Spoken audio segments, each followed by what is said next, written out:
Help me reach 1,500 subscribers. The red dress wasn't meant to mean anything. It was something I bought on impulse weeks ago, hanging forgotten at the back of my closet until that night. When I put it on, I didn't think about fate or consequences. I thought about music, movement, and losing myself for a few hours in a room where nobody knew my name or my history. The mirror showed a woman who looked lighter than she'd felt in months, and I convinced myself that was enough reason to go. The club was loud in the way only midnight can be. Bass pressed against my chest, lights cut through the dark, and strangers smiled without asking questions. I danced because it felt easier than talking. I danced because my phone stayed silent in my bag and silence had become a kind of freedom.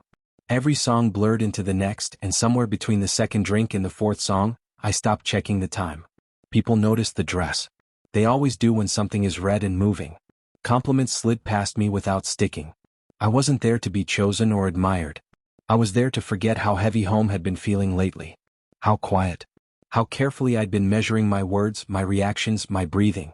On the dance floor, none of that mattered. I could laugh too loudly.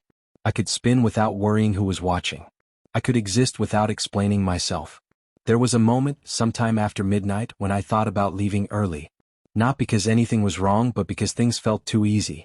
Happiness that comes without effort always makes me suspicious.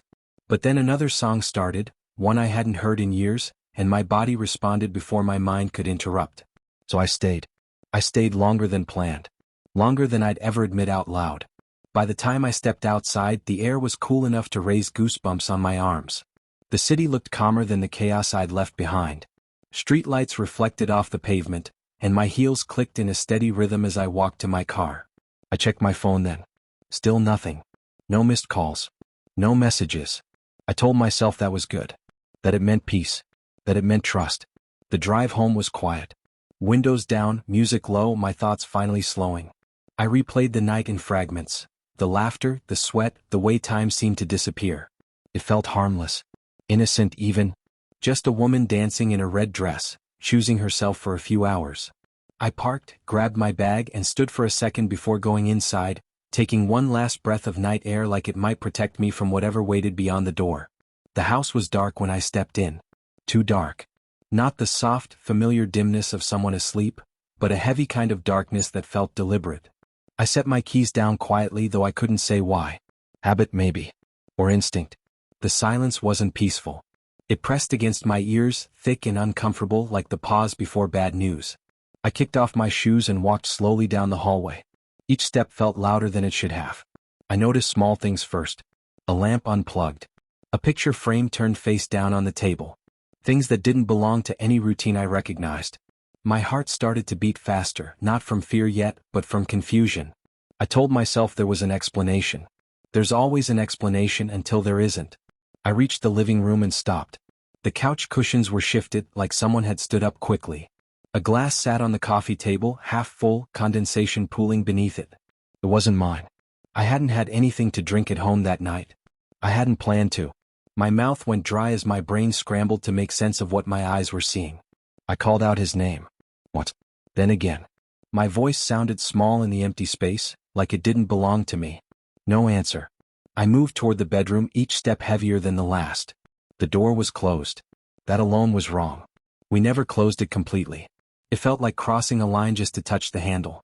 When I opened the door, the room smelled different. Not bad. Just unfamiliar. The sheets were pulled back, wrinkled in a way that made my stomach twist. On the chair by the window lay something that didn't belong there. A scarf. Long black. Not mine. Not anything I'd ever seen before.